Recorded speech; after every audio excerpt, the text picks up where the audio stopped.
काशी में संस्कृत संसद अखिल भारतीय संत समिति के संयुक्त राष्ट्रीय महामंत्री राधे राधे बाबा महाबलेश्वर हैं और हमारे साथ बातचीत करने के लिए संस्कृत संसद के बारे में कुछ बताएंगे। क्या निर्णय होगा, क्या हुआ और हिंदू समाज के लिए कितना उत्थान होगा इससे, इसी पे चर्चा करते हैं।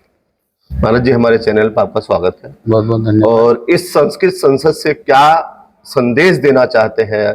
जो संत समाज 127 लगभग पंथ के लोग यहाँ आए थे, इसका क्या संदेश है हिंदू समाज के लिए, उसके बारे में देखिए, भगवान विश्वनाथ की पावन नगरी में और हनुमान श्री संकट मोचन की कृपा से ये संस्कृति संसद के माध्यम से हमारे पूरे 127 संप्रदाय के जगत गुरु आचार्य महामंडलेश्वर श्री महंत संत सब इसमें उपस्थित हुए हैं।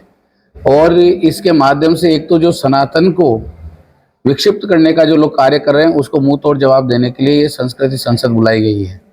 दूसरा, संस्कृत संसद में एक प्रस्ताव भी पारित होने वाला है कि आगामी सभी पूरा संत समाज, अखिल भारतीय संत समिति, चाहे से जो हमारी हिंदू एजेंडे हैं, जो हमारी संस्कृति के एजेंडे हैं, जो हमारी संत परंपरा के एजेंडे हैं, जो इनको मानेगा उसी पार्टी का हमारी सभी संप्रदाय उसका समर्थन करेगी।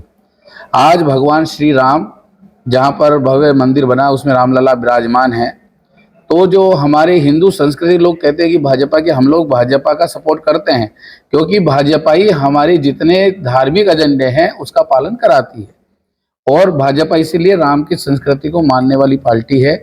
आज हम लोग ऐसा प्रस्ताव लेकर आएंगे कि जो हमारे हिंदू एजेंडों को मान्यता देगा उसी को पूरा संत समाज उन्हीं का मार्गदर्शन करेगा और उन्हीं के साथ में रहेगा। क्या महाराज जी, अगर आपके मैनिफेस्टो को कांग्रेस, सपा, बसपा भी मानती है तो क्या आप उनका खुद के समर्थन करेंगे? अगर वो हमारे हिंदू एजेंडे जो हमारे हैं, अगर हमारे पूरे हिंदू एजेंडों को मानती है तो हम लोग उनको भी साथ में रखेंगे। सनातन, ये क्या 2024 चुनाव को लेकर है? इसके पहले भी हिंदू धर्म पे अत्याचार होता रहा, चाहे ओटीटी हो, चाहे फिल्मों के माध्यम से हो, कहीं आदिवासी क्षेत्र में उनका धर्म परिवर्तन के माध्यम में। संत समाज या सरकार कितना उस पर काम करती है, क्या करना चाहती है, इसमें जरा बताइए। देखिए, संत समाज अब जागृत हो चुका है और अब यहाँ पर राम की संस्कृति चलेगी और सनातन तो पहले भी था, आज भी और आदि अनंत है।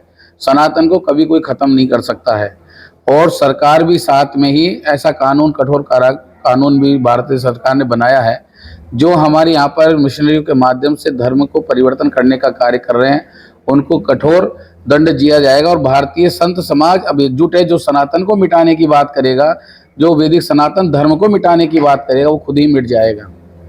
महाराज जी, हमने देखा है कि मिशनरी स्कूल बढ़ रहे हैं लेकिन गुरुकुल खत्म हुआ, इस पे न सरकार का फोकस रहा न संत समाज। तो कहीं कहीं दिखता है कि चलते किसी संत या मानव क्या बिल्कुल चल रहा है। उसमें ही एक बहुत बड़ी पीड़ा का विषय है कि जो सनातन धर्म में गुरुकुल में पढ़ाते हैं शिक्षक, उनको सरकार अनुदान देती है और वही जो मदरसे में पढ़ाते हैं उनको सैलरी देती है। इसमें बहुत फर्क है, तो इसलिए गुरुकुल में जो शिक्षक हैं, उपयोगी शिक्षक, वो मिलते नहीं है। इस पे क्या कहेंगे आप?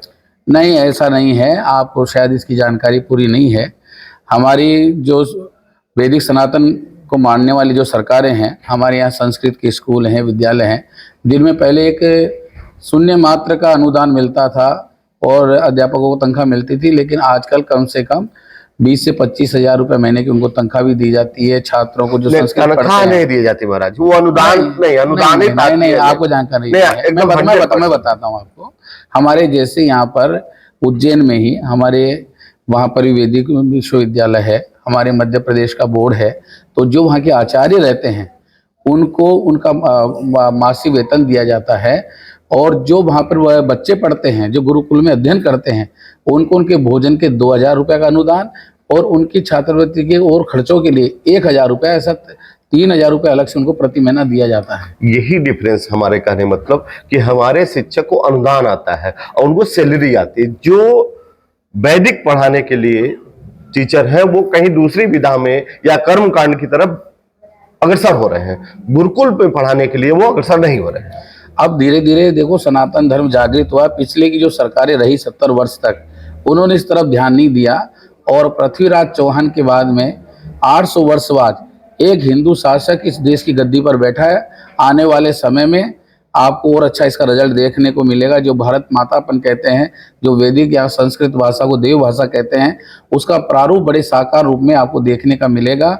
और हम लोगों ने मध्य प्रदेश शासन से भी इस बारे में मांग की है कि हमारे जो संस्कृत पढ़ाने वाले अध्यापक हैं उनको भी वेतन दिया जाए, हमारे मंदिरों की इनकी सुचारू रूप से व्यवस्था चले। तो सरकार इस पे गंभीर होकर विचार कर रही है। और सनातन का कार्य तो आदि अनादि का है। 2024 में भी हम लोग उसी के साथ में हैं, जो हमारे राम के साथ में, हमारी संस्कृति के साथ में है, हमारे हिंदू एजेंडे के साथ में है, उसके साथ में रहेंगे। और हम लोग तो चाहते हैं कि भगवान राम का भव्य मंदिर बन रहा है। 22 जनवरी को भगवान श्री राम उस पर विराजमान होने वाले हैं। तो इससे बड़ी और कोई बात नहीं हो सकती। बड़ा हर्ष का विषय है। ठीक है, हमारे साथ थे संस्कृत संसद में पधारे राधे राधे बाबा, जो संयुक्त महासभा के राष्ट्रीय संयुक्त महामंत्री भी हैं। इन्होंने एक संदेश दिया कि इससे जो 24 में भगवान की तरफ हिंदू सनातन के धर्म आएगा, उन्हीं के साथ सनातन और संत जाएगा। जनवाड़ी के लिए काशी से विजय पांडे।